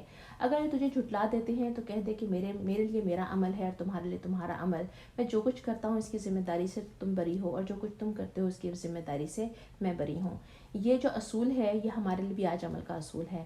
اگر ہم کوئی بھی کام کر رہے ہیں اور اللہ کی رضا کی خاطر کر رہے ہیں اور اللہ کے لیے کر رہے ہیں، تو ہمیں اپنے کام میں استقامت کے لیے اللہ سے دعا مانگنی چاہیے، اور بلا وجہ جو درمیان میں سوالات کرنے آتے ہیں یا کوئی روڑے اٹکانے آتے ہیں تو اللہ تعالیٰ سے ان سے پناہ مانگنی چاہیے کہ اللہ ہم ان لوگوں سے دور رکھے، اور اگر تب بھی وہ کوئی ایسی بات کرے تو اس سے کہہ دیا جائے کہ میرا عمل میرے لیے ہے، آپ کا عمل آپ کے لیے ہے۔ چھوٹی سی اگزامپل دے رہی ہوں کہ مسجد میں کبھی چلے جاؤ تو کبھی ایسا ہوتا ہے کہ دیکھنے والے بیٹھنے کے انداز کو دیکھ کے کہتے ہیں کہ جیسے مجھ سے کبھی کسی نے کہا آپ جیسے بیٹھی ہیں نا تو آپ کی نماز نہیں ہوئی، تو الحمدللہ اللہ تعالیٰ نے اس وقت میرے دماغ میں صرف ایک بار ڈالی، میں نے کہا اچھا میں نے یہ اللہ کے لیے پڑھی تھی، جس دن میں آپ کے لیے پڑھوں گی نا میں آپ سے پوچھ لوں گی کیسے بیٹھنا ہے۔ تو وہ بندی وہاں سے چپ ہو کر اٹھ کے چلی گئی تھی۔ تو اللہ تعالیٰ ہی ہے جو ہمیں اپنی رحمت کے ساتھ ان تمام حملوں سے ہی بچا کے رکھے، لیکن ساتھ ہی یہ ہے کہ ہم نے جو اللہ تعالیٰ نے ہمیں اصول سکھایا ہے نا وہ یہ ہے کہ دین میں استقامت اللہ تعالیٰ سے مدد مانگنے کے لیے ضروری ہے کہ ہم ان سے مدد مانگتے رہیں، تاکہ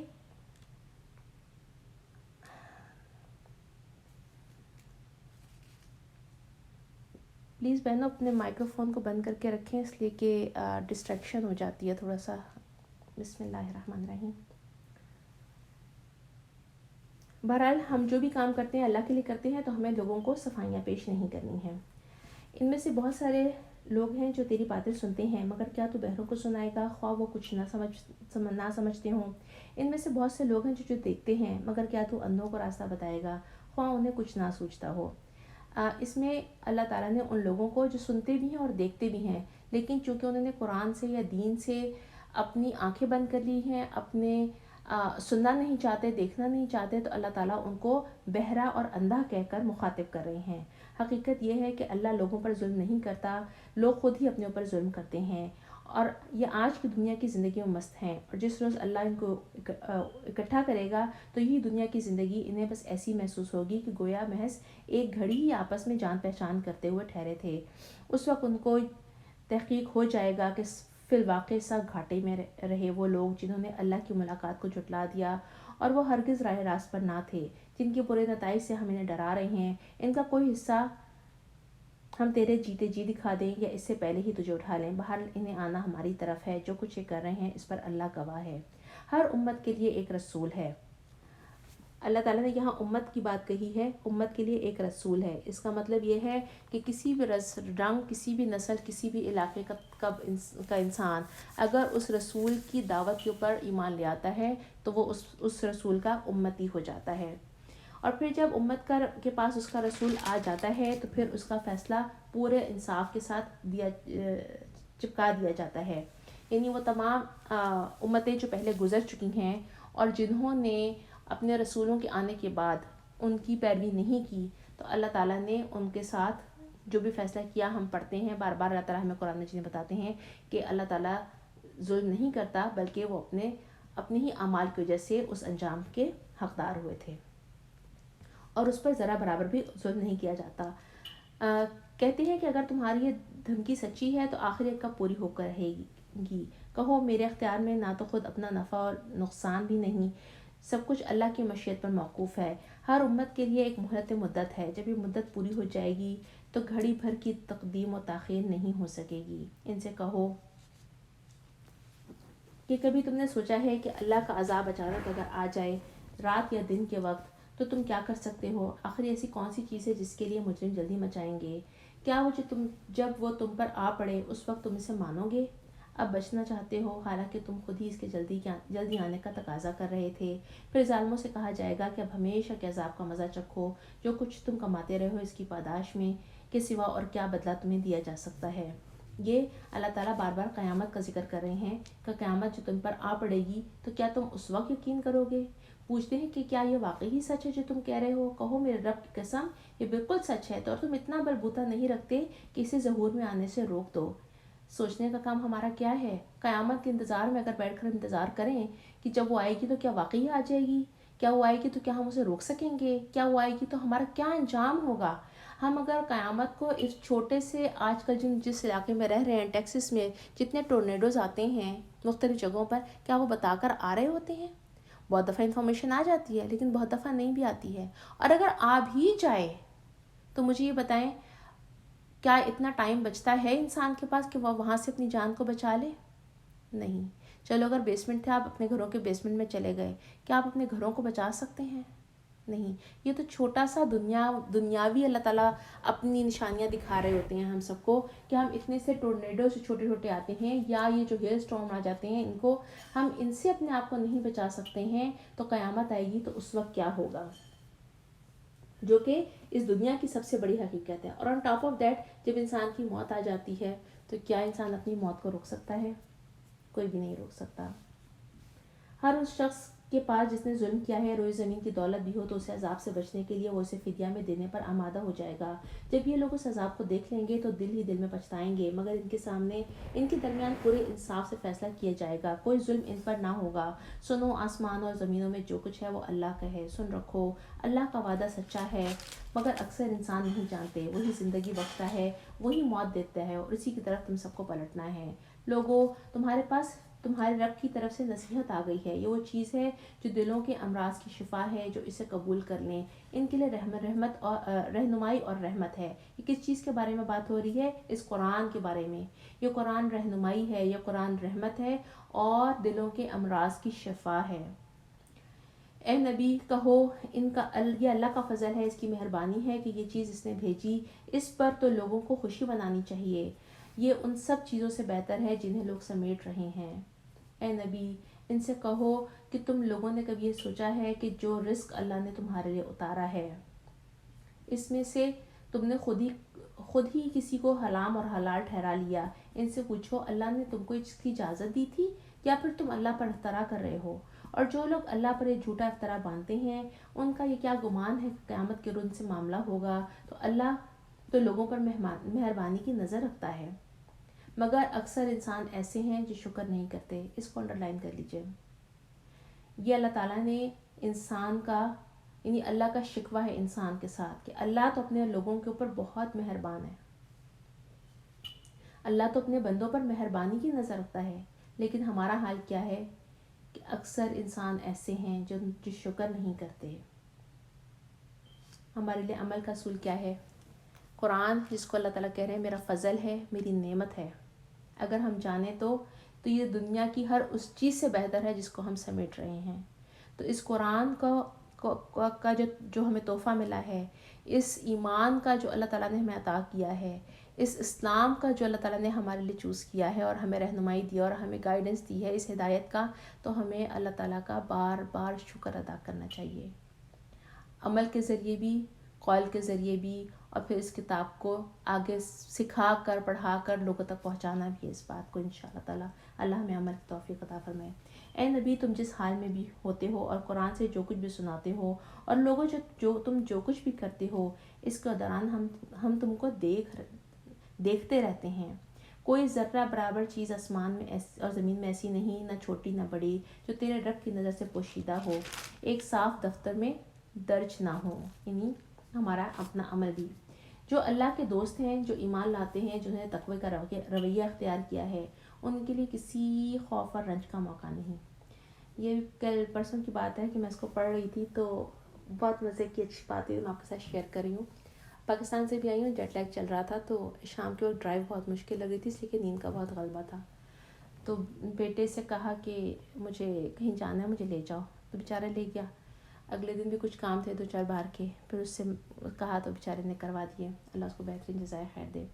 تو میں واپس آ رہی تھی، میری دوست کا فون آیا، اس نے اپنے گھر انوائٹ کیا، تو میں نے کہا آج کل تو شام میں مجھے نیند کا بڑا غلبہ رہتا ہے، تو جب تک یہ جیٹ لیگ چل رہا ہے تو دیکھوں گی اگر کل عبداللہ میرے قابو آ گیا تو۔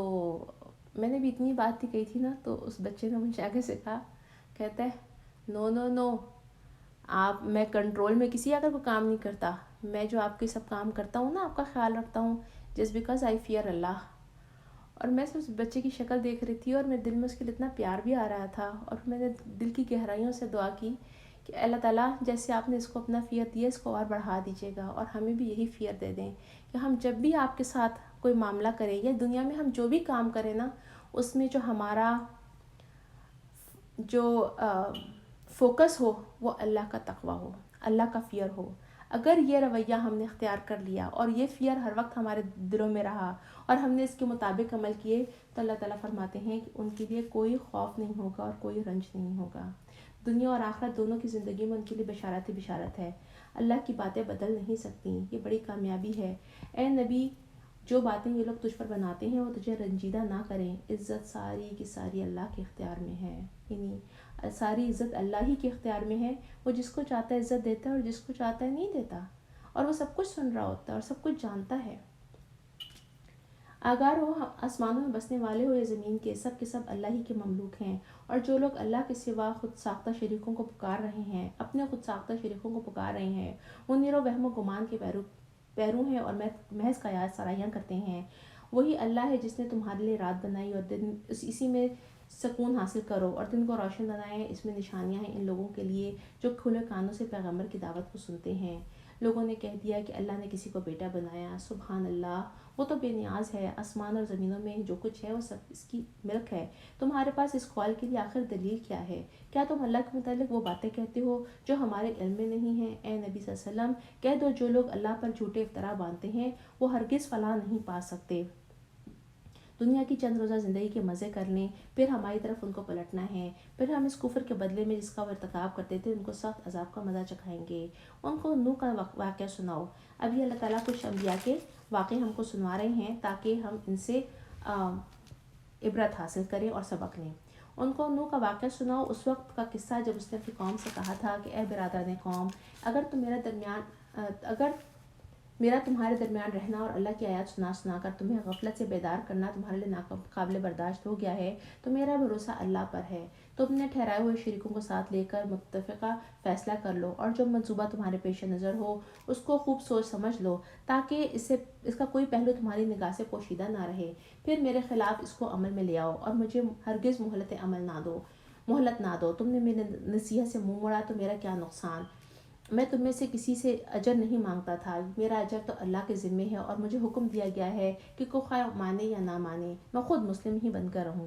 انہوں نے اسے جھٹلایا اور نتیجہ یہ ہوا کہ ہم نے اور ان کے درمیان ہم نے اسے اور ان لوگوں کو جو اس کے ساتھ کشتی میں تھے بچا لیا اور انہی کو زمین میں جانشین بنایا اور ان سب کو غرق کر دیا جنہوں نے ہماری آیات کو جھٹلایا تھا. بس دیکھ لو, جنہیں متنبہ کیا تھا پھر بھی انہوں نے بات مان کر نہ دیا تو پھر ان کا انجام کیا ہوا. پھر نوح کے بعد ہم نے مختلف پیغمبروں کو ان کی قوموں کی طرف بھیجا. وہ ان کے پاس کھلی نشانیاں لے کر آئے تھے, مگر جس چیز کو انہوں نے پہلے جھٹلایا تھا پھر مان کر نہ دیا تو اس طرح ہم حد سے گزر جانے والوں کے دلوں پر ٹھپا لگا دیتے ہیں.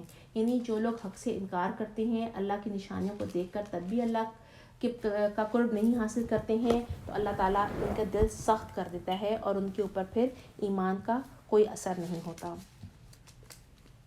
پھر اس کے بعد ہم نے موسیٰ اور ہارون کو اپنی نشانیوں کے ساتھ فرعون اور اس کے سرداروں کی طرف بھیجا, مگر انہوں نے اپنی بڑائی کا گھمنڈ کیا اور وہ مجرم لوگ تھے. پر جب ہمارے پاس سے حق ان کے سامنے آیا تو انہوں نے کہہ دیا کہ کھلا جادو ہے. موسیٰ نے کہا, تم حق کو یہ کہتے ہو کہ جب کہ تمہارے سامنے آ گیا ہے, کیا یہ جادو ہے؟ حالانکہ جادوگر فلاح نہیں پایا کرتے. انہوں نے جواب دیا کہ کیا تو اس لیے آیا ہے کہ ہمیں اس طریقے سے پھیر دے جس پر ہم نے اپنے باپ دادا کو پایا ہے. میری پیاری بہنوں, اس کو بھی انڈر لائن کر لیجئے. بہت دفعہ میں پہلے بھی اس کو ہم کئی دفعہ ڈسکس کر چکے ہیں.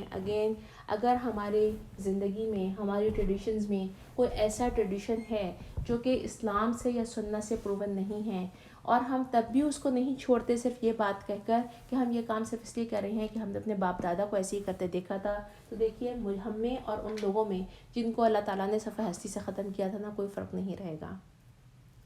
ہمارے لیے سوچنے سمجھنے کا اور لرن کرنے کا جو مقام ہے نا, وہ یہ ہے کہ ہم اپنے اعمال کا بار بار جائزہ لیں اور ہم جو بھی کام کر رہے ہیں, ایک تو یہ کہ ہماری نیت اس کے لیے خالص ہو, دوسرا وہ قرآن اور سنت سے ثابت ہو, تو ہم نے کرنا ہے, ورنہ ہم نے اس کام کو چھوڑ دینا ہے. اور زمین میں بڑائی تم دونوں کی قائم ہو جائے, تمہاری بات تو ہم ماننے والے نہیں. اور فرعون نے اپنے آدمیوں سے کہا کہ ہر ماہر فن جادوگر کو میرے پاس حاضر کرو. جب جادوگر آ گئے تو موسیٰ نے ان سے کہا, جو کچھ تم نے پھینکنا ہے پھینکو. پھر جب انہوں نے اپنے آنچر پھینک دیے تو موسیٰ نے کہا, یہ جو کچھ تم نے پھینکا ہے یہ جادو ہے, اللہ ابھی اسے باطل کیے دیتا ہے. یاد رکھیے گا کہ جنات اور جادو ان کا قرآن کے مقابلے میں کوئی زور نہیں ہے, بشرط یہ کہ ہم قرآن کو صحیح پڑھیں, سمجھیں اور اس کے ساتھ اپنا تعلق مضبوط بنائیں. اور دوسری بات کیا ہے کہ آج کل بھی اور ہمیشہ سے جادو کیا جاتا ہے, جادو ہوتا ہے. جادو کا توڑ جادو سے نہیں کیا جا سکتا. باطل کو ہم باطل سے مٹانے کی کوشش کریں گے تو وہ کام نہیں کرے گا, وہ گناہ کی طرف چلا جائے گا. اگر کسی کو پتہ ہو کہ کوئی ایسا مسئلہ ہے اور اس میں سحر انوالو ہے تو اس کو ہم ختم کرنے کے لیے صرف قرآن ہی سے مدد لے سکتے ہیں.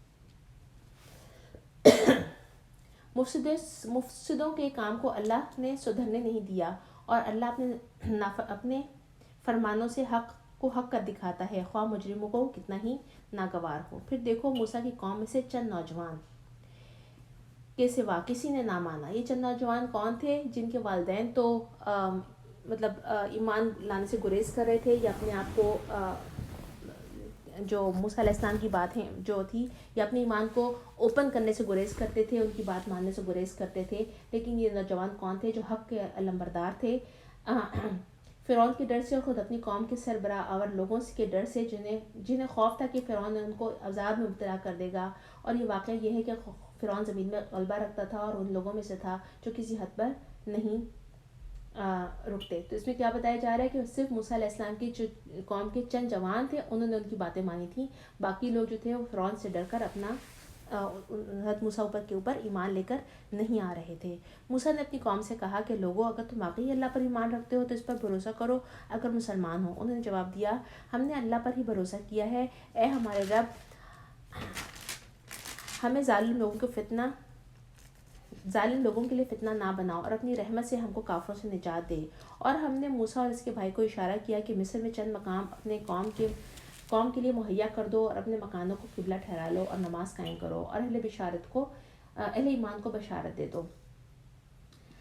موسیٰ نے دعا کی کہ اے ہمارے رب تو نے فرعون اور اس کے سرداروں کو دنیا کی زندگی میں زینت و مال سے نواز رکھا ہے. اے رب کیا یہ اس لیے ہے کہ وہ لوگوں کو تیری راہ سے بھٹکائیں؟ اے رب ان کے مال غارت کر دے, ان کے دلوں پر ایسی مہر کر دے کہ ایمان نہ لائیں جب تک وہ دردناک عذاب نہ دیکھ لیں. اللہ تعالیٰ نے جواب میں فرمایا تم دونوں کی دعا قبول ہو گئی. ثابت قدم رہو اور ان لوگوں کے طریقے کی ہرگز پیروی نہ کرو جو علم نہیں رکھتے. یہ جو بددعا انہوں نے دی ہے یہ قیام مصر کے آخری زمانے کی تھی جبکہ وہ اپنی تبلیغ کر رہے تھے اور لوگ تب بھی ان کی بات نہیں مان رہے تھے, یا یہ کہ فرعون جو تھا وہ مستقل ان کے لیے مشکلات کھڑی کر رہا تھا. اور ہم بنی اسرائیل کو سمندر سے گزار کر لے گئے کہ فرعون اور اس کا لشکر ظلم اور زیادتی کی غرض سے ان کے پیچھے چلے حتیٰ کہ فرعون ڈوبنے لگا تو بول اٹھا میں نے مان لیا خداوند حقیقی اس کی سوا کوئی نہیں جس پر بنی اسرائیل ایمان لائے اور میں بھی سر اطاعت جھکا دینے والوں میں سے ہوں. جواب دیا گیا کیا اب ایمان لاتا ہے حالانکہ اس سے پہلے تک تو نافرمانی کرتا رہا اور فساد کرنے والوں میں سے تھا. اب تو ہم صرف تیری لاش ہی کو بچائیں گے تاکہ تو بعد کی نسلوں کے لیے نشان عبرت بنے. اگرچہ بہت سے انسان ایسے ہیں جو ہماری نشانیوں سے غفلت برتتے ہیں. ہم نے بنی اسرائیل کو بہت اچھا ٹھکانہ دیا تھا اور نہایت عمدہ زندگی کے وسائل انہیں عطا کیے. پھر انہوں نے باہم اختلاف نہیں کیا مگر اس وقت جب علم ان کے پاس آ چکا تھا.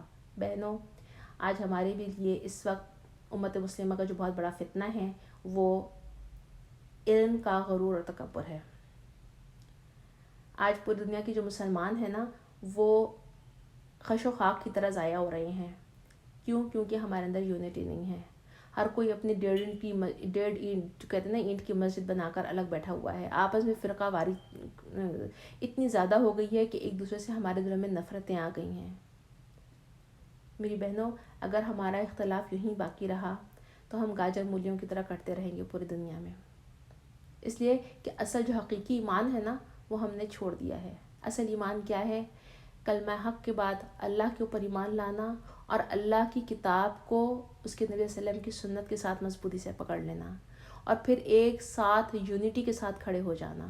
جس دن ہمارے اندر یہ یونٹی آ جائے گی آج بھی تو تمام دنیا جو ہے وہ اسلام کے آگے اور مسلمانوں کے آگے جو ہے وہ سرنگو ہو جائے گی.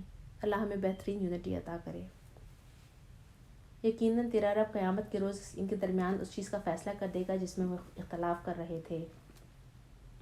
اب اگر تجھے اس ہدایت کی طرف سے کچھ بھی شک ہے جو ہم نے تجھ پر نازل کی ہے تو ان لوگوں سے پوچھ لے جو اس سے پہلے کتاب پڑھ رہے تھے. فی الواقع یہ تیرے پاس حق ہی آیا ہے تیرے رب کی طرف سے, لہٰذا تو شک کرنے والوں میں سے نہ ہو. ان لوگوں میں شامل نہ ہو جنہوں نے اللہ کی آیات کو جھٹلایا ہے ورنہ نقصان اٹھانے والوں میں سے ہوگا. حقیقت یہ ہے کہ جن لوگوں پر تیرے رب کا قول راست آ گیا یعنی جن کے دلوں کو اللہ تعالیٰ نے بند کر کے ٹھپا لگا دیا تو اب ان کے سامنے خواہ کوئی نشانی آئے وہ کبھی مان لا کر نہ دیں گے جب تک وہ دردناک عذاب سامنے آتا نہ دیکھ لیں. پھر کیا کوئی ایسی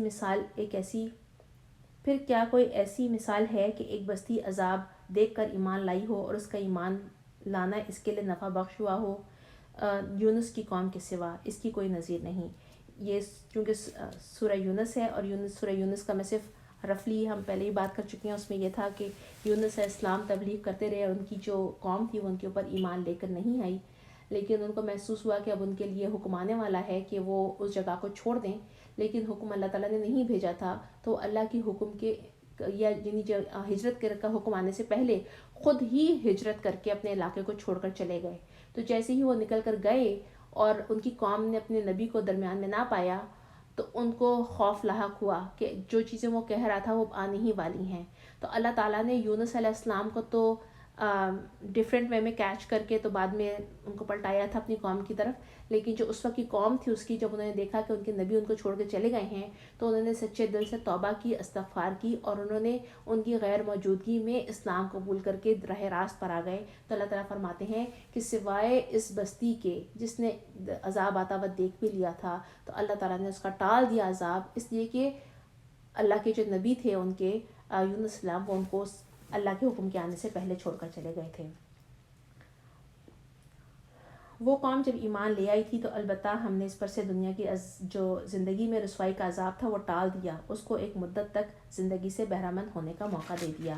اگر تیرے رب کی مشیت یہ ہوتی کہ زمین پر سبھی مومن و فرمانبردار ہوں تو سارے اہل زمین ایمان لے آتے, تو پھر کیا لوگوں کو تو مجبور کرے گا کہ وہ مومن ہو جائیں؟ کوئی متنفذ اللہ کے اذن کے بغیر ایمان نہیں لا سکتا, اور اللہ کا طریقہ یہ ہے کہ جو لوگ عقل سے کام نہیں لیتے اللہ ان پر گندگی ڈال دیتا ہے. یعنی ہدایت صرف ان کو ملتی ہے جو طلب ہدایت ہوتے ہیں. ان سے کہو زمین اور آسمانوں میں جو کچھ ہے آنکھیں کھول کر دیکھو. دیکھیں پھر بار بار اللہ تعالیٰ ہمیں کہہ رہے ہیں کہ زمین اور آسمانوں میں جو کچھ ہے اس کے اوپر غور کرو, اس کے اوپر عقل سے کام لو, کھول کر دیکھو, نشانیوں کے اوپر غور کرو. اور جو لوگ ایمان لانا ہی نہیں چاہتے ان کے لیے نشانیاں اور تنبیہیں آخر کیا مفید ہو سکتی ہیں؟ اب یہ لوگ اس کے سوا اور کس چیز کو منتظر ہیں کہ وہی برے دن دیکھے جو ان سے پہلے گزرے ہوئے لوگ دیکھ چکے ہیں. ان سے کہو اچھا انتظار کرو, میں بھی تمہارے ساتھ انتظار کرتا ہوں. پھر ایسا وقت آتا ہے کہ ہم اپنے رسولوں کو اور ان لوگوں کو بچا لیتے ہیں جو ایمان لاتے ہیں, اور یہی ہمارا طریقہ ہے. ہم پر یہ حق ہے مومنوں کو بچا لیں. اے نبی ان سے کہہ دو کہ لوگوں اگر تم میرے دین کے متعلق کوئی شک میں ہو تو سن لو کہ اللہ کے سوا جن کی بندگی تم کرتے ہو ان کی بندگی میں نہیں کرتا, بلکہ صرف اسی خدا کی بندگی کرتا ہوں جس کے قبضے میں تمہاری موت ہے. مجھے حکم دیا گیا ہے کہ میں ایمان لانے والوں میں ہوں اور مجھے فرمایا گیا ہے کہ یکسو ہو کر اپنے آپ کو ٹھیک اس دین پر قائم کر دے اور ہرگز مشرکوں میں سے نہ ہو. یعنی شرک کی تردید کی گئی ہے اور اللہ کا تعارف کیا ہے کہ اللہ تعالیٰ فرما رہے ہیں کہ تم کچھ بھی کر لو تم اللہ سے بھاگ کر کہیں نہیں جا سکتے ہو. اللہ کو چھوڑ کر کسی ایسی ہستی کو نہ پکارو جو نہ تجھے فائدہ دے سکتی ہے نہ نقصان. اگر تو ایسا کرے گا تو ظالموں میں سے ہوگا. اور اللہ تجھے کسی مصیبت میں ڈال دے تو خود اس کے سوا کوئی نہیں جو مصیبت کو ٹال دے, اور اگر وہ تیرے حق میں کسی بھلائی کا ارادہ کرے تو اس کے فضل سے تجھے کوئی پھیرنے والا نہیں ہے. اللہ تعالیٰ ہمیں بار بار کہہ رہے ہیں کہ اللہ کے اوپر توکل کرو. اللہ کے سوا کوئی نہیں جو کسی مصیبت کو ٹالنے والا ہو, اور کوئی بھی ایسا نہیں جو کہ اللہ تعالیٰ کی طرف سے اگر ہمیں بھلائی آ رہی ہو تو وہ اس کو روک سکتا ہو. تو اللہ تعالیٰ اپنے بندوں میں سے جس کو چاہتا ہے اپنے فضل سے نوازتا ہے, اور وہ درگزر کرنے والا اور رحم فرمانے والا ہے. اے محمد صلی اللہ علیہ وسلم کہہ دو لوگوں تمہارے پاس تمہارے رب کی طرف سے حق آ چکا ہے. اب جو سیدھی راہ اختیار کرے اس کی راست روی اسی کے لیے مفید ہے, اور جو گمراہ رہے اس کی گمراہی اسی کے لیے تباہ کن ہے. اور میں تمہارے اوپر کوئی حوالہ دار نہیں ہوں. اے نبی تم اس ہدایت کی پیروی کیے جاؤ جو تمہارے طرف بذریعہ وحی کی جا رہی ہیں, اور صبر کرو یہاں تک کہ اللہ فیصلہ کر دے, اور وہی بہترین فیصلہ کرنے والا ہے. سبحانک اللہم و بحمدک نشہد ان لا الہ الا انت نستغفرک و نتوب الیک.